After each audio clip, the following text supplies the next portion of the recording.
Hello everyone, welcome to day 11 of our October Pilates challenge. Today we're going to focus a bit more on the hips and the various muscles around the pelvis that create stability for free movement, walking, more relaxed and ease of sitting as well. So let's go ahead and start by laying down. Place the feet in line with your hip sockets where the knees can be nice and soft. Taking a moment to lengthen across that spine first, right? Always checking in with the spine, feeling that reach across the tailbone and the length out through the top of the head, relaxing through the chest, wide shoulders, and then placing those arms where that feels comfortable for the upper body. And then from here, let's go into our pelvic clock exercise by tucking the tailbone under, drawing the abdominal muscles in, creating a bit of a hollowed out belly as you create some stretch across the front of the hips, keeping the glutes relaxed. And then keeping the core strong, slowly reverse that so you reach the tailbone back, creating a bit of an arch in the lower back, feeling some lift across those low back muscles. And doing that with breath. Let's go and inhale as we tuck the tailbone under. And then exhale as you arch. And inhale as you tuck under, scooping those abs in. And then exhale and arch. And one last time, inhale and tucking under. And then exhale and arch. And then bring that into the center. So you can feel out where you have space across the front and the back, right? Working into our neutral pelvis. And then let's focus on the side aspects of this. Go ahead and press your right hip up to the ceiling. So you're opening across that pocket. Try to keep the thighs nice and centered while you're doing that. And then release the hip down. And reversing that, go ahead and lift your left hip up. You may feel the hip engage. You may feel the glute engage as you do that as well. No worries on this one. And then releasing that hip down. And let's go ahead and inhale as we lift through that right hip. And then exhale as you release down. And inhale as you lift through the left hip. Think of scooping through the core. And exhale as you release down. One more set. Inhale right. And exhale, release. And inhale left. And exhale, release. Nice, so now you can feel out neutral, both centered front and back as well as right and left. And also what our tendencies are, right? A lot of times we have different asymmetries happening in the pelvis because of how we're using our body, whether sitting and crossing the legs one direction or placing weight more in one hip as we're sitting kind of on our side or things like that, right? So noticing what your tendencies are, if one hip is feeling tighter or whatnot, right? Just taking in that information. Scooping the core in, abs and ribs in tight. Let's go ahead and hug those knees in and take a moment to relax the lower back into the floor. Feeling some space into that low spine. Legs glued together. Circle those knees around for 3 and 2 and 1. And then reversing that for 3 and 2 and 1. And then going to release, placing those feet back onto the floor. All right, going into a kind of passive release around the hips, keeping the pelvis stable, drawing those abs and ribs in, feeling that neutral pelvis. Take the right leg and allow the knee to fall open without the pelvis moving. And then send that leg straight down the mat. Rotate the leg to parallel and then bend the knee back up. And being kind of as floppy as you can within the leg movement, keeping all of this stable. Allowing the knee to fall open, sliding down, bring it parallel, and bend up. And turn out, and slide down, and parallel, and lift. Let's do one more. Open, slide down, and parallel, and lift up. Now, same thing on the left side. So again, wrapping that waistline, drawing the ribs in, allowing the knee to fall open, and then slide down, and bring it parallel, and bend up, and turn out, slide down, and parallel, and lift, and open, slide down, and parallel, and lift one more time, turn it out, slide down and parallel and lift. Now let's come back to the right leg and reverse. Check in, abs, ribs, and then lengthen the right leg out. Turn out from the hip socket. Bend the knee to the side and lift up. And extend. Turn out, bend to the side, and lift, long breath, extend. Turn out, bend to the side, and lift one last time, extend. Turn out, bend to the side, and lift. Now the left leg goes straight. Turn out, bend to the side, and lift, wrap the waist, extend. Turn out, bend to the side, and lift, two more, extend. Turn out, bend to the side, and lift one more time, extend. Turn out, bend to the side, and lift. Now hug those knees in towards the armpits so you can take a moment to lengthen not only through the pelvis, but to feel more of a focus around the hip socket. So drawing the tailbone down along the floor as the legs stay in close, you can feel a little compression around the hip socket, right? Feeling what's feeling maybe a little tight or maybe just not awake yet. And then use those hands and circle those knees in opposite directions for 3 and 2 and 1. And then reversing that for 3 and 2 and 1. Fantastic. Reaching through those legs. Let's actually bring the feet to the floor as far from you as you comfortably can. We're going to do the option 1 for hundreds, so you can really focus on about creating space around the hips as you draw the abs in. So this is going to just help clarify. We're reducing some of the demand on the exercise so we can start getting deeper into what the core's job is, right? So commonly, the lower abdominal muscles and the hip flexors get very confused. So when we think of drawing the abdominal muscles in, we also kind of tuck the tailbone. Does that sound familiar for some of you, right? So we want to feel a sense of openness through the front of those hips as we draw the core in. So again, you feel this kind of corset of muscles are wrapping around the waistline. So feet on the floor, so we take the demand out of the legs, squeezing the inner thighs together because that's a part of your core. Abs in, ribs tight, curl up from the rib cage, right? So you're feeling this openness. We're focusing on creating space here as you reach to those arms. Ready for hundreds, and inhale, 2, 3, 4, 5, and exhale, 2, 3, 4, 5, and inhale, 2, 3, 4, 5, and exhale. Draw the abs in and up, and inhale, 2, 3, 4, 5, and exhale. Reach through the hips, and inhale, 2, 3, 4, 5, and exhale. Lengthen through the neck, and inhale, 2, 3, 4, 5, and exhale. Reach through the shoulders, inhale, 2, 3, 4, 5, and exhale. Let's wake up those lungs and inhale. 2, 3, 4, 5, and exhale. Really huge breath. Then 3 more. 2, 3, 4, 5, and exhale. Draw the ribs together. Inhale. 2, 3, 4, 5, and exhale. Nice big breath. Then 1 more. 2, 3, 4, 5, and exhale. 2, 3, 4, 5, and release. Reaching those arms overhead and sending the legs down long. Right? It's a nice way to just stepwise the demand around so that you can deepen the focus on certain parts of things, right? So I always like to think about, right, we have all of these beautiful adjustments. We have different kind of focus that we can create in each of those exercises, which allows those exercises to continue to kind of breathe and deepen as your body's changing, as your strengths and as your flexibility is changing. But sometimes we have a hierarchical kind of value to that, right? That the more demanding version, right, is somehow always better.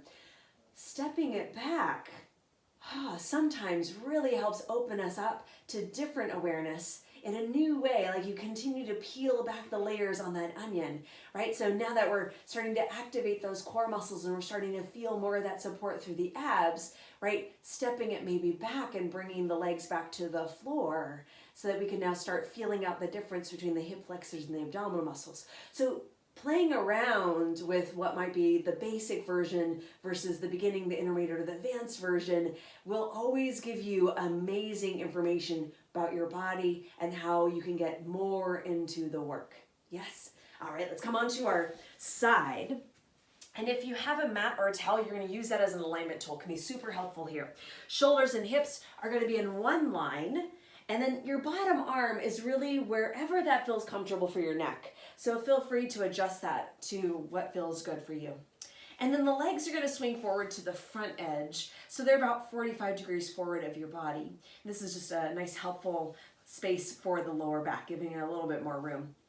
So drawing the abs and the ribs in, we want to try to feel the core even though you're on your side.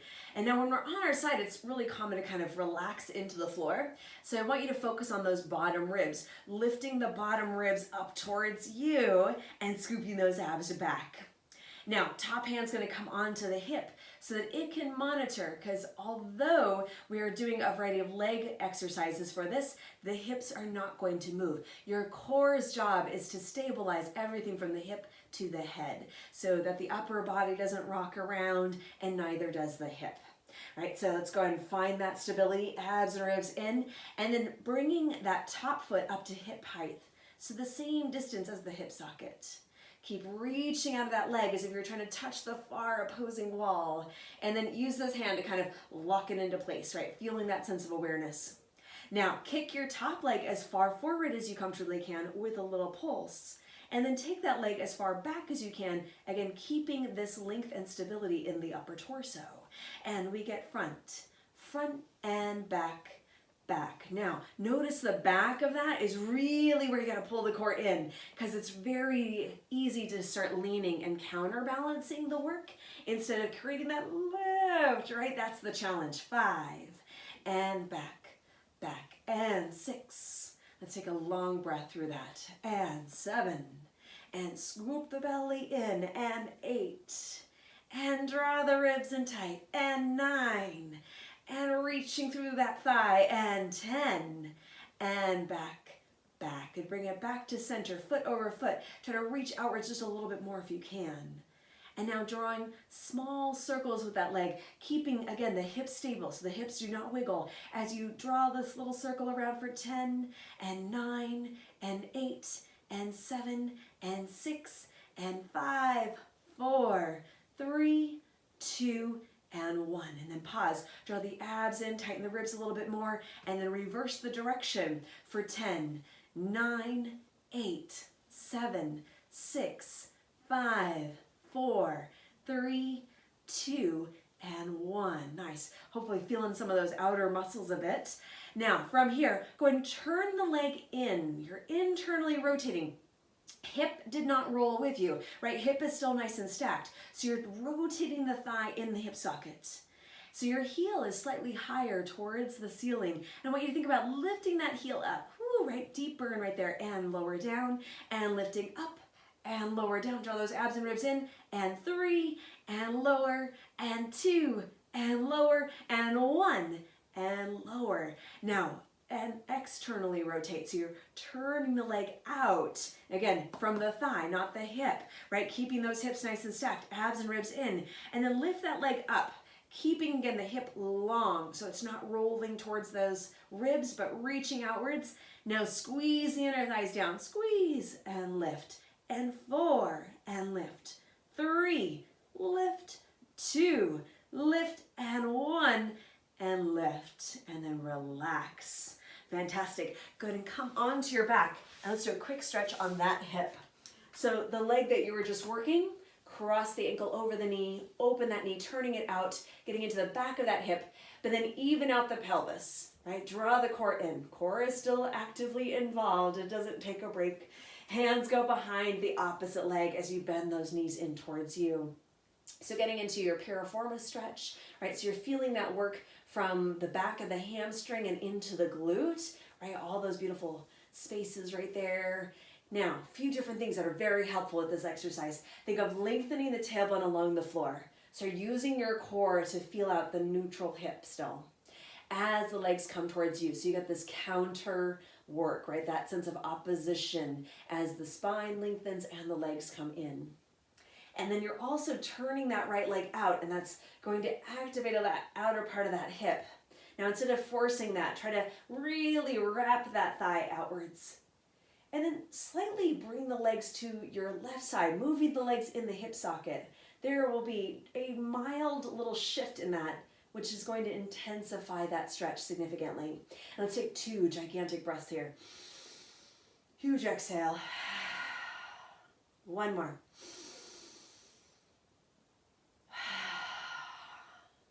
And then relax out of that. All right, switching sides. So you can either roll to your opposite side. I'll face you just so you can see those details a little easier. So thinking about shoulders and hips in one long line, legs swing forward to the front edge. So you have that little angle, right? Abs and ribs pulled in, especially that bottom rib. Try to lift those bottom ribs off the floor and then bringing that leg up to hip height, reaching out of that hip socket, feeling that reach, that length, locking it all into place from hip to head. And we go kick front, front and back, back and front and back. Draw those ribs in, front and a long breath, and 4, and reach, relax that top shoulder, and back, nice, 6, and lengthen out of the hip, and 7, and reaching out long, and 8, and lengthen through, and 9, and lengthen out of that hip socket, 10, and back, bring it back to center, keep reaching out of that hip. And now we have precise little circles right here for 10, 9, 8, 7, 6, 5, 4, 3, 2, and 1. Pause. Draw the low abs in towards you just a little bit more. Reverse the circle for 10, 9, 8, 7, 6, 5, 4, 3, 2, and 1. Whew, rest that leg down for a moment, right? Feeling that outer hip a bit more. Now keeping those hips stacked, abs and ribs pulled in, turn the leg in, wrapping the heel towards the ceiling, right? Making sure the hip doesn't roll, the hip stays stacked, so that's all within the hip socket.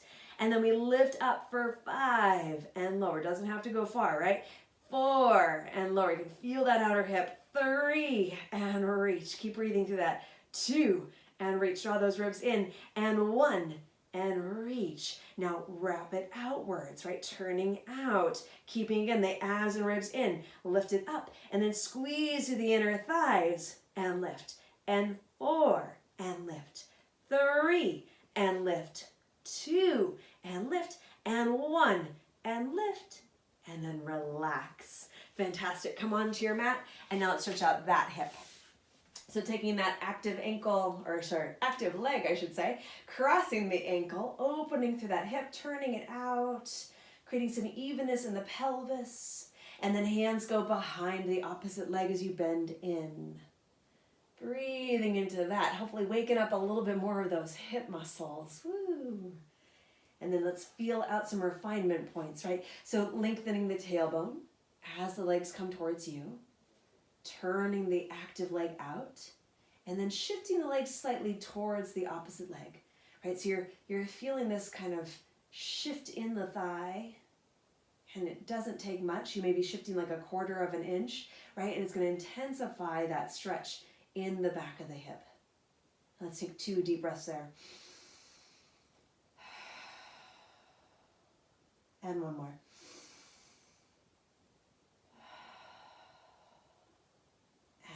Release out of that. Awesome. Right, so creating some openness around those hips, right where the leg and the hip meet, getting a chance to address all of those wonderful muscles. If you have an opportunity to do some extra stretches at this point, it might feel really wonderful now that those muscles are warmed up and kind of ready to go. Otherwise, I'll see you tomorrow.